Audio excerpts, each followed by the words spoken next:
Fat, lipid biology में इसे बोलते हैं स्रोत, दूध, मक्खन, घी और तेल में 100% तक पाया जाता है। फ्राइड फूड जो तले भुने भोजन उसमें पाया जाता है फैट।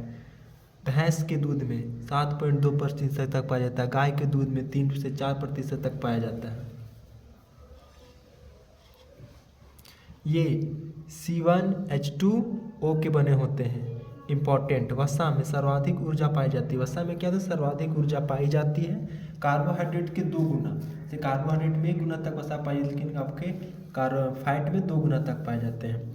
कैलोरोमान, वसामान मैक्सिमम सर्वाधिक, ये भूख हड़ताल व उपवास के समय ऊर्जा के स्रोत होते हैं। जैसे कोई व्यक्ति भूख हड़ताल पे या उपवास में है, उसके बाद ये चीज़ें दिए जाती हैं। शरीर में वसा का विघटन, लाइपोक्लाइसिस, शरीर में वसा का निर्माण लाइपोजेनिन में होता है। वसा अम्ल प्लस ग्लिसरॉल की बनी होती है। वसा क्या चीज़ की बनी होती है? वसी अम्ल प्लस ग्लिसरॉल की बनी होती है। फैटी एसिड जिसको हम लोग बोलते हैं, और ग्लाइसेरॉल। फैटी एसिड में 3 अणु होते हैं, ग्लाइसेरॉल में 1 अणु होते हैं। वसा को 3 अणु और ग्लाइसेरॉल में 1 अणु होते हैं। वसा को हाइपरग्लाइसिट्रिग्लिसरीड की कहते हैं। वैक्स, मोम, मोनोग्लिसराइड्स होता है। मोम जो क्या चीज़ का बना होता है? मोनोग्लिसराइड्स का बना होता है, जिसमें क्या होते हैं? फैट 1 और ग्लाइसेरॉल 1 होते हैं।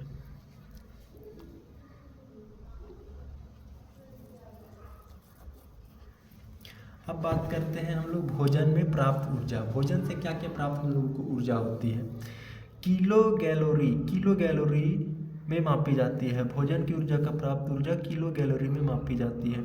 एक स्वस्थ पुकंज विश्राम 3000 कैलोरी की आवश्यकता होती है, और कठिन परिश्रम करने वाले व्यक्ति को 4000 किलो कैलोरी की आवश्यकता होती है। जैसे महिला, अगर विश्राम में कोई अगर महिला है तो उसे 2100 किलो कैलोरी की आवश्यकता होती है। अगर कोई महिला कठिन कार्य करती है तो उसे 2500 किलो कैलोरी, अगर कोई महिला गर्भवती महिला है तो उसे 2800 किलो कैलोरी की आवश्यकता होती है।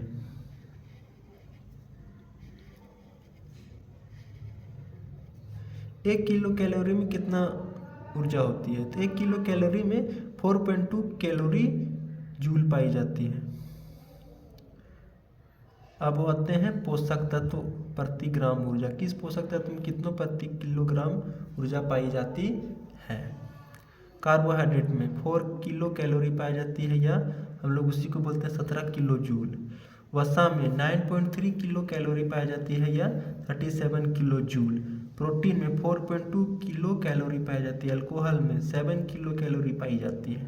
अब बात करते हैं पोषक तत्व दैनिक आवश्यकता प्रति किलोग्राम। कार्बोहाइड्रेट 5 ग्राम चाहिए दैनिक आवश्यकता हम लोगों को, जिसमें आती है 350 ग्राम। प्रोटीन 1 ग्राम चाहिए, और प्रति किलोग्राम 70 ग्राम चाहिए।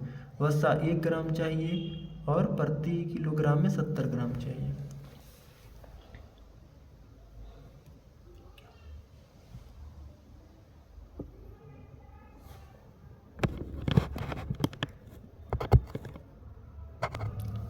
शरीर को ऊर्जा मिलने का क्रम, कैसे क्या होता है? ठीक है, कार्बोहाइड्रेट ऊर्जा उत्पादन, उसके बाद चाहिए वसा, उसके बाद चाहिए प्रोटीन की जरूरत है निर्माण पदार्थों के लिए। कार्बोहाइड्रेट जो कि ग्लूकोज में पाया जाता है, ग्लाइकोजेन में पाया जाता है। वसा रिजर्व सोर्स ऑफ एनर्जी बोलते हैं। ग्लिसरॉल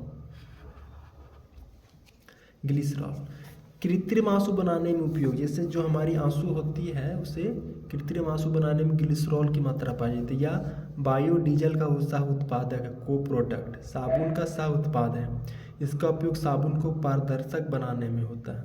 यह एक प्रकार की अल्कोहल है, ग्लिसरॉल एक प्रकार की अल्कोहल भी है। वसई अम्ल जिसको हम लोग बोलते हैं fatty acid, CH3 bond, CH3 double bond, CH single bond, CH2 से लेकर COOH तक। अब हम लोग बात करते हैं थोड़ी वसई अम्ल के बारे में, जिसका सूत्र होता है CH3 single bond, CH double bond, CH single bond, CH2 से लेकर COOH तक। वसा अम्ल दो प्रकार के होते हैं, संतृप्त और असंतृप्त, जिसको बोलते हैं सेचुरेटेड और एक को बोलते हैं अनसेचुरेटेड। इनमें कार्बन श्रृंखला के मध्य एकल बंध पाया जाता है, सिंगल बॉन्ड पाया जाता है। C single bond, H single bond, C single bond H, C single bond H, फिर C सिंगल बॉन्ड H। ये कमरे के ताप पर ठोस होते हैं, 25 डिग्री के सेल्सियस पे ये कमरे के ताप पर ठोस होते हैं। दूसरा है तरल, इनका गलनांक अपेक्षाकृत उच्च होता है। ये स्वास्थ्य के लिए हानिकारक होते हैं क्योंकि धमनियों में जमाव हो जाता है। ये स्वास्थ्य के लिए हानिकारक होते हैं क्योंकि धमनियों में इनका जमाव हो जाता है। संतृप्त, अब बात करते हैं कि ये संतृप्त हमें कहाँ कहाँ से मिल सकते हैं, इनका स्रोत क्या है। तो घी में पाए जाते हैं, साबुन में, जंतु वसा में, नारियल का तेल में, चीड़ का तेल में। अब इनका एग्जाम्पल क्या क्या है जरा देखते हैं। पॉमेटिक अम्ल होता है, सिट्रियारिक अम्ल होता है। अब हम लोग बात करते हैं अनसेचुरेटेड असंतृप्त के बारे में। C double bond C, C triple bond C, ये तरल होते हैं। नेक्स्ट है निम्न ताप होता है इनका, ये लाभप्रद होते हैं। इनका स्रोत क्या है, मछली का तेल में पाया जाता है, वनस्पति का तेल में पाया जाता है। इनका एग्जाम्पल है लिटोनोलिक अम्ल और ओलिक अम्ल।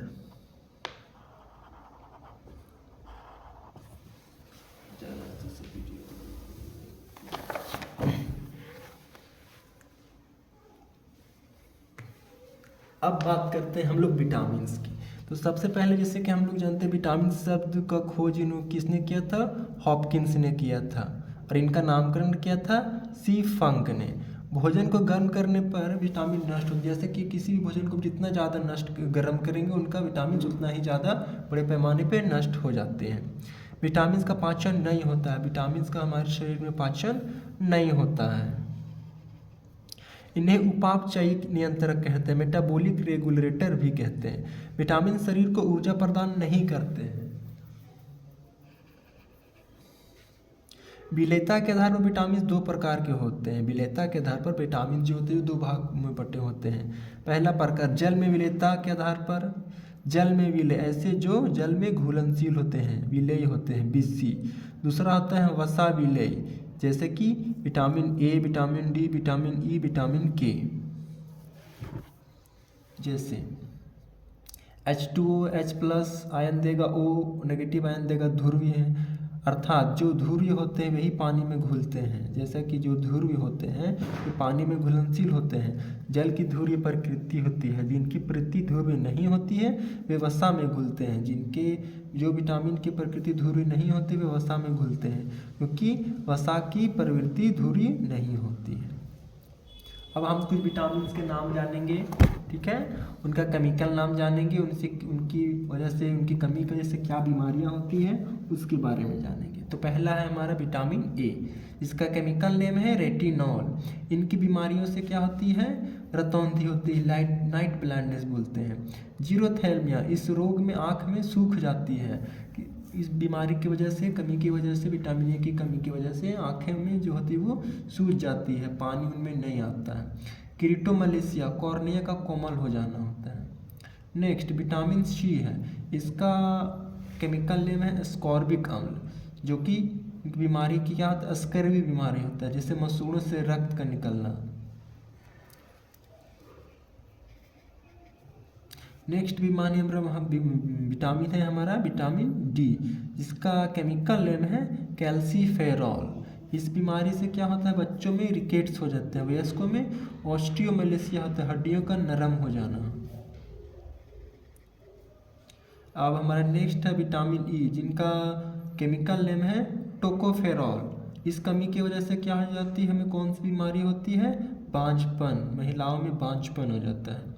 नेक्स्ट है हमारा विटामिन K, इसका नाम है, केमिकल नेम है फिलोक्विनिन, जिससे क्या होता है, रक्तस्राव, रक्त का थक्का नहीं जमता है। जैसे कुछ लोगों में क्या होती है, ब्लड अगर किसी तरीके से वो किसी पार्ट में कट जाते हैं तो उनका ब्लड रुकता ही नहीं है, रक्त का थक्का जमता ही नहीं है। विटामिन B1, जिसका नाम है थियामिन, इस कमी की वजह से क्या होती है, कौन सी बीमारी होती है, तो बेरी होती है। नेक्स्ट है हमारा विटामिन B2, इसका केमिकल नेम है राइबोक्लोनिन। इस कमी की वजह से कौन सी बीमारी होती है? मुंह के छाले पड़ जाते हैं, किलोसिस, होठ का फट जाना होता है, ग्लोसाइटिस होती है।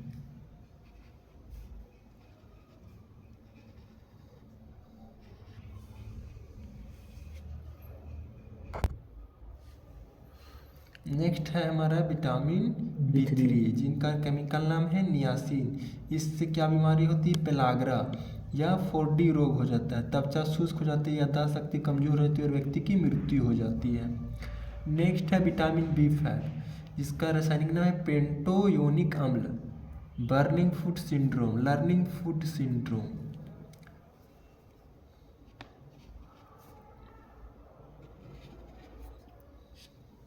नेक्स्ट है विटामिन B6, पायरोडॉक्सिन बोलते हैं, एनीमिया, खून की कमी हो जाती है इस बीमारी से।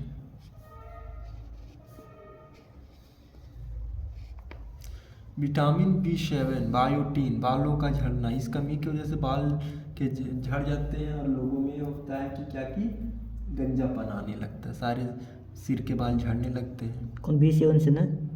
बायोटीन, बालों का झड़ना। B9, फोलिक अम्ल, एनीमिया, खून की कमी हो जाती है लोगों में। B9 से। Vitamin B12, cyanocobalamin. इस बीमारी का, इस विटामिन का केमिकल नेम है। और इस विटामिन की कमी से कौन सी रोग होती है? प्रीनक्सियस एनीमिया।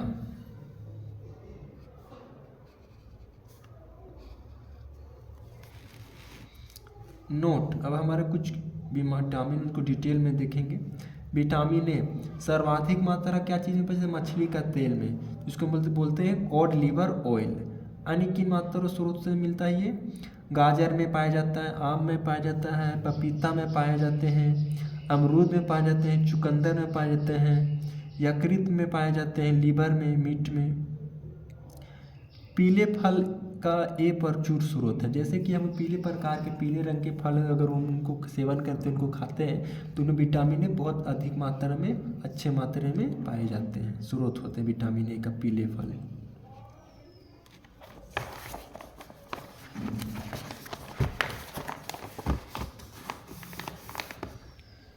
जैसे कि आम, पपीता, गाजर। जैसे पपीता बीटा कैरोटीन पाया जाता है, यकृत में विटामिन ए बनता है।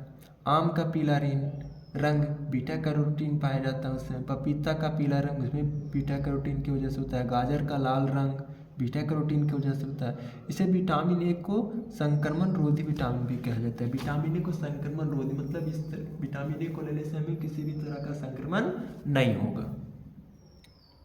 नेक्स्ट है विटामिन सी। सर्वाधिक मात्रा क्या चीज़ में पाया जाता है? जो सर्वाधिक मात्रा आंवला में पाया जाता है। अगर हम आंवला का लगातार सेवन करते हैं तो हमें विटामिन सी की कमी नहीं होगी। अन्य क्या स्रोत है विटामिन सी? किन चीज़ों में विटामिन सी मिलते हैं? नींबू में पाए जाते हैं, नारंगी में, मौसमी में, आम में, पपीता में, अमरूद में। पीले फल विटामिन सी के प्रचुर स्रोत होते हैं। पीले फल भी जो होते हैं वो भी विटामिन सी के बहुत अच्छे स्रोत होते हैं। जैसे इसमें क्या आएंगे? और अंडा ले सकते हैं, दूध ले सकते हैं। अनाज में विटामिन सी नहीं हो सकता। जैसे हमारा अंडा है उसमें विटामिन सी नहीं पाए जाते हैं, दूध में विटामिन सी नहीं पाए जाते हैं, अनाज में विटामिन सी नहीं होता है। क्योंकि विटामिन सी पानी में घुलनशील होता है। ऐसे तो पानी में विटामिन सी घुलनशील होते हैं, इसलिए यह मूत्र के साथ बाहर निकल जाता है।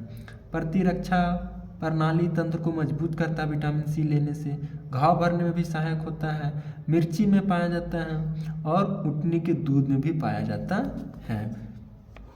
मिर्च में विटामिन सी पाया जाता है, ऊँटनी के दूध में विटामिन सी पाया जाता है। घाव भरने में बहुत इम्पोर्टेंट है ना? हाँ, जैसा कि लिखा हुआ है यहाँ पे कि विटामिन सी गर्म करने पर सर्वाधिक नष्ट होता है। विटामिन सी को गर्म करते तो बहुत ही ज़्यादा नष्ट हो जाता है। या कैंसर के उपचार में भी काम आता है विटामिन सी। विटामिन डी सर्वाधिक मछली का तेल में पाया जाता है, जो कि ए, डी, ई और डी में सर्वाधिक पाया जाता है। विटामिन डी के अन्य स्रोत क्या हैं? सनलाइट है, अंडा है, दूध है, मीट है और लीवर है। मानव शरीर में कोलेस्ट्रॉल पाए जाते हैं अल्ट्रावायलेट की वजह, रे की वजह, वेज की वजह से। Vitamin D types of FIDE. Vitamin D hormone की तरह कार्य करता है। या स्टेरॉयड प्रकृति का होता है, इसे धूप का विटामिन भी कहते हैं। नेक्स्ट है विटामिन के। इनका क्या स्रोत है?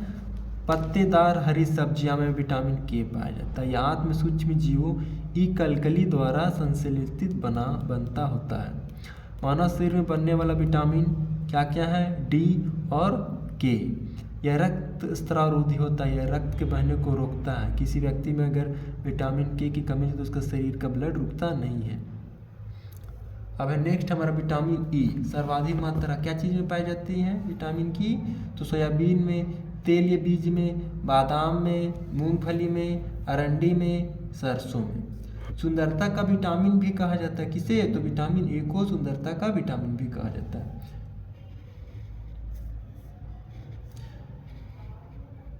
इसे बांझ-रोधी विटामिन भी कहते हैं। बाल और रंग के लिए भी लाभदायक है विटामिन ए।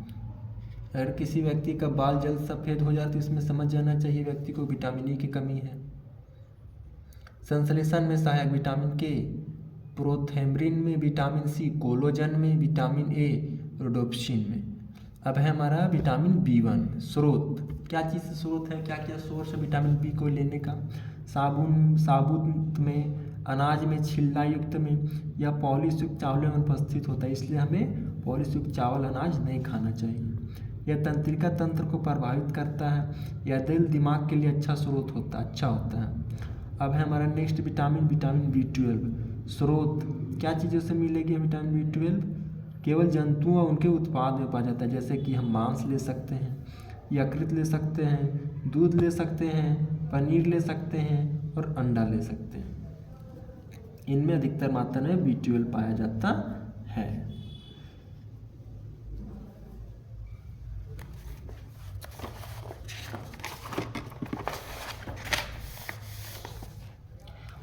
विटामिन बी12 में कोबाल्ट धातु पाया जाता है। इसका कोई पादप स्रोत ज्ञात नहीं है। ये पादप से हमें प्राप्त नहीं होता, ये जंतुओं से ही मीट और मांस में पाया जाता है। इसकी कमी शाकाहारी में होने की संभावना अधिक होती है। यह आंत्र में सूक्ष्म जीवाणु द्वारा बनता है। लीवर में संचित रहने वाला विटामिन कौन कौन से होते हैं? Vitamin A, vitamin D, vitamin E, vitamin के, विटामिन बी12। विटामिन को रक्षात्मक खाद्य की संज्ञा दी जाती है क्योंकि रोगों से रक्षा करता है। नेक्स्ट है हमारा BMI, बॉडी मास इंडेक्स, शरीर द्रव्यमान सूचकांक। BMI यह मोटापे का सूचक है। BMI क्या चीज़ का सूचक है? तो मोटापे का सूचक है। BMI शरीर का भार बाय शरीर की ऊंचाई kg metre square. BM value अगर निकालना रहा तो कैसे निकालेंगे? उसका एक्सपेंशन मतलब एक आदमी कितना किलोग्राम होना चाहिए ये डिसाइड करता है कि शरीर का भार कितना होना चाहिए और इसका ऊंचाई कितना है। इससे मालूम चलना चाहिए कि एक आदमी को इतना ऊंचाई होना चाहिए, उतना kg होना चाहिए। BMI वैल्यू और इसका एक्सपेंशन। BMI 15 अंडरवेट है। अगर किसी व्यक्ति का BMI वैल्यू 15 से 20 है तो उसे एक आइडियल माना जाता है, आदर्श माना जाता है। अगर BMI वैल्यू 25 से 30 है तो ओवरवेट माना जाएगा, उस मोटापे की ओर अग्रसर। अगर BMI वैल्यू ग्रेटर है 30 से तो ओवर माना जाएगा, उसी से मोटापा माना जाएगा। Enzyme EN enzyme. जाइम यीस्ट कोशिका में, यीस्ट फंगाई में। खोज किसने किया था? बुकनर ने किया था। और इन्हें नामकरण किसने किया था? कुहने ने किया था। ये जैव प्रतिप्रेरक बायोकैटालिस्ट के नाम से जाने जाते हैं। एंजाइम प्रोटीन, सभी एंजाइम्स प्रोटीन होते हैं लेकिन सभी प्रोटीन एंजाइम नहीं होते हैं। प्रोटीन स्ट्रक्चर, फोल्डेड पैरेटिव एंजाइम, सभी एंजाइम प्रोटीन के बने होते हैं, केवल और केवल अपवाद एक्सेप्शनल राइबोसोम को छोड़ के या RNA का बना होता है। विश्व का पहला एंजाइम जाइमेज यीस्ट कोशिका में पाया जाता है। यह अल्कोहल उत्पादन के काम आता है। यह निष्कर्ष एंजाइम, एपो एंजाइम या प्रोटीन भाग, एक पूर्ण सक्रिय enzyme holoenzyme, apoenzyme plus सहकारक holoenzyme, protein part, cofactor, non protein part. वे पदार्थ जिन पर एंजाइम क्रिया करते हैं उन्हें सबस्ट्रेट कहते हैं। वह भाग जहाँ सर्वश्रेष्ठ जुड़ते हैं सक्रिय स्थल एक्टिव साइट कहते हैं। एलोस्टेटिक स्थल सुंदभरक जुड़ते हैं। इनहिबिटर सक्रिय स्थल प्रोटीन की तीर्थ संरचना होती है। रोका होता नहीं।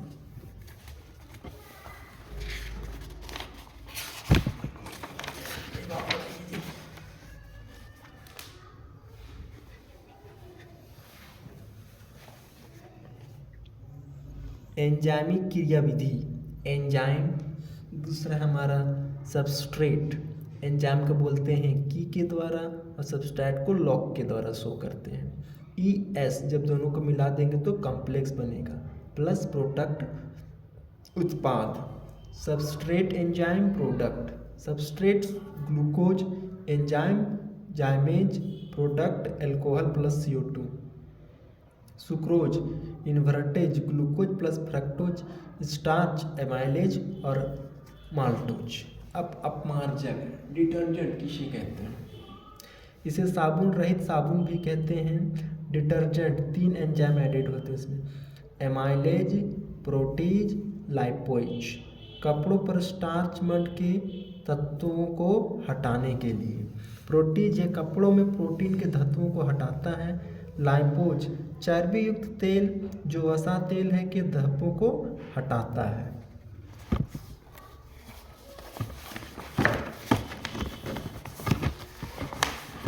एंजाइम उपापचय क्रियाओं को संपन्न करते हैं। मेटाबॉलिज्म, अपचय, उपचय, कैटाबोलिक और एनाबोलिज्म, अपचयन प्लस उपचय।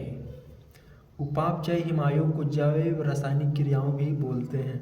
मेटाबॉलिज्म में 2 क्रियाएं होती हैं, एनाबोलिक और मेटाबॉलिक। छोटे अणु एनाबोलिक बोलते हैं, बड़े अणु का निर्माण करते हैं। बड़े अणु छोटे अणु का निर्माण करते हैं। इस क्रिया में ऊर्जा का अवशोषण होता है और कैटाबोलिक में इस क्रिया में ऊर्जा का मुक्त होती है। एनाबोलिक में यह ऊष्माशोषी प्रक्रिया है। मेटाबॉलिज्म ऊष्माक्षेपीय भी क्रिया है। एनाबोलिक यह निर्माणात्मक क्रिया होती है। मेटाबॉलिक यह विध्वंसात्मक क्रिया होती है। एनाबोलिक एग्जाम्पल प्रकाश संश्लेषण में, लाइपोजेनेसिस में, मेटाबॉलिक विध्वंस क्रिया में, श्वसन लाइपोलाइसिस में।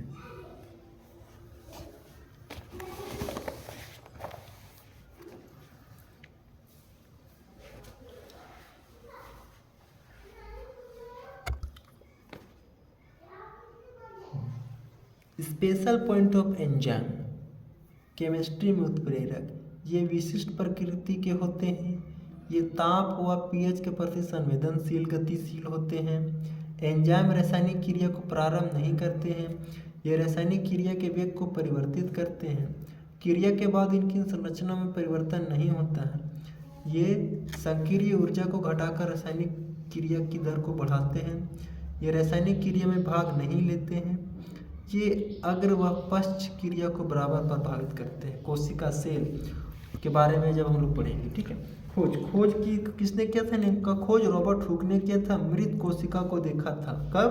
तो 1665 में देखा था और इन्होंने ही कोशिका नाम भी दिया था। और कोशिका के अध्ययन को क्या कहते हैं? साइटोलॉजी कहते हैं। उत्पत्ति सेलुलोज से हो, जिसका अर्थ था छोटा सा कक्ष, लिटिल रूम। जीवित कोशिका शुक्राणु में पाया जाता है। जीवाणु में जीवित कोशिका शुक्राणु का खोज किसने? ल्यूवेनहॉक ने किया था 1674 में, 1674 में। जीवाणु विज्ञानी का जनक है। जीव विज्ञान बायोलॉजी शब्द क्या जिसे किसने दिया है? तो लैमार्क व ह्यूवेंस ने दिया था। कब? ट्रेविरेंस ने दिया 1801 में। जीव विज्ञान का जनक कौन है? अरस्तु हैं। कब दिए थे ये? 322 BC में।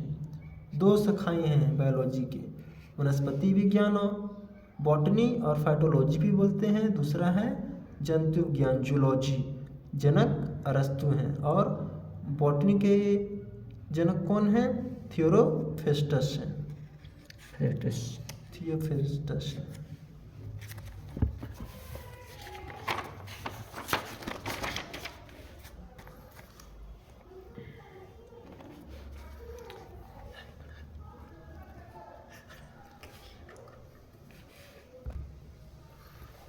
कोशिका जीवन की इकाई बोल रहे हैं, तो कोशिका को क्या कहते हैं? जीवन की इकाई बोला जाता है। द यूनिट ऑफ लाइफ, जीवन की इकाई समस्त सजीवों की संरचनात्मक व क्रियात्मक इकाई है। सजीवों में पादप में जैसे हो गया जीव जंतु हो गया, सूक्ष्म जीव हो गए, संगठन के विभिन्न स्तर कोशिका है। कोशिका आगे क्या है? उत्तक है। उत्तक आगे क्या है? अंग है। अंग से आगे क्या मिलकर बने हैं? तंत्र हैं। तंत्र फिर आगे क्या मिलकर बने हैं? शरीर का निर्माण करते हैं। कोशिका से स्टार्ट होता है शरीर तक। सबसे छोटा क्या है? कोशिका है। सबसे बड़ा क्या है? शरीर बनता है। अभी देखिए एक फिगर है, इसमें क्या क्या है? तो फिगर किसका है? सेल का है। सेल का।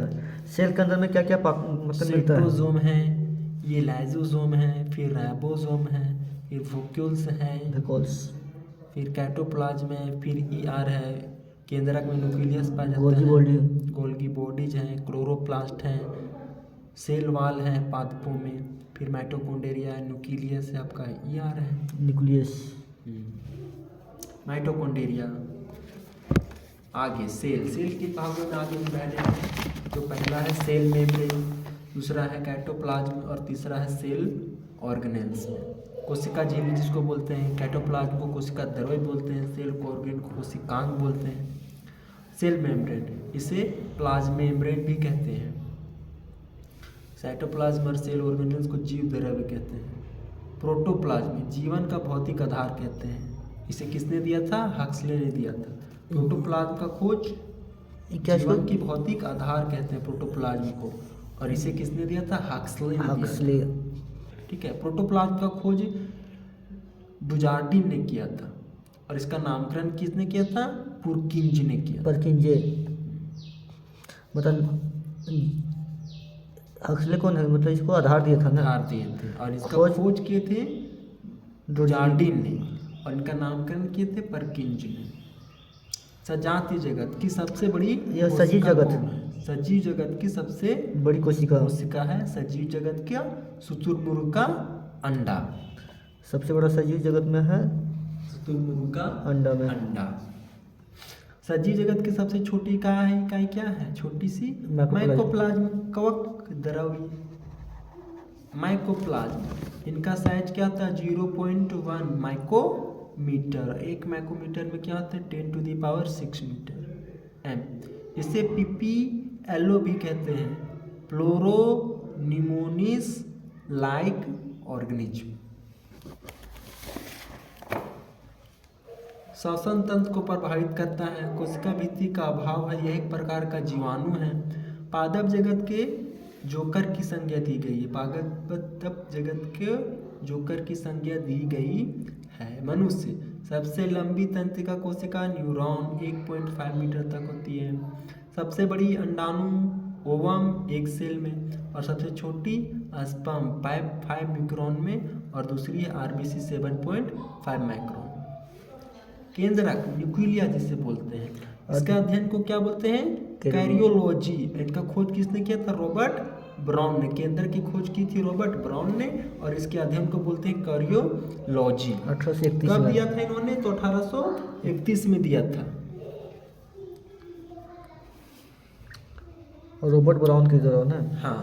केंद्र का खोज किसने किया था? केंद्र का खोज फोंटोना ने। हाँ। और क्रोमेटिन तंतु को क्या क्या है? DNA प्लस प्रोटीन के बने होते हैं। क्रोमेटिन तंतु क्या चीज़ के बने होते हैं? DNA और प्रोटीन के बने होते हैं, दोनों मिलकर बनता है। हाँ। केंद्रक दोहरी झिल्ली से घिरा होता है। इसका केंद्र का होता है यहाँ, केंद्रक दोहरी झिल्ली से घिरा होता है। न्यूक्लिक अम्ल, इनका खोज किया था फ्रेडरिक मिसर ने। नामकरण ऑल्टमैन ने। 2 प्रकार के होते हैं, DNA और RNA। DNA deoxy ribonucleic acid, RNA ribonucleic acid. ये न्यूक्लियोटाइड होते हैं कि बहुलक पॉलीमर होते हैं। DNA डीऑक्सी राइबोन्यूक्लिक अम्ल यह जटिल जैवाणु है जिसका निर्माण 3 प्रकार के सरल अणुओं से होता है। P फास्फोट, S शर्करा, A नाजमोर, N2 बेस।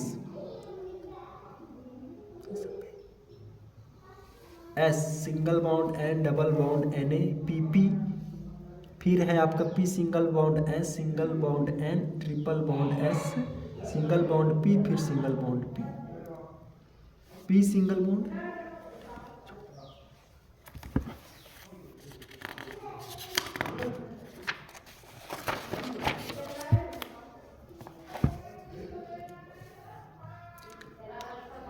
मानो कि प्रत्येक कोशिका में